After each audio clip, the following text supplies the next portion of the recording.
Frage, ob Maschinen intelligenter sein werden als Menschen, ist eigentlich gar nicht zu beantworten.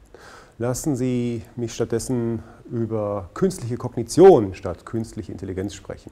Da sehen wir mittlerweile, dass Maschinen sehr, sehr gut in der Lage sind, Bilder zu analysieren, Sprachsignale zu analysieren, Texte zu lesen, aber auch Pläne zu machen. Zum Beispiel gibt es dieses System, das den Weltmeister in Go geschlagen hat.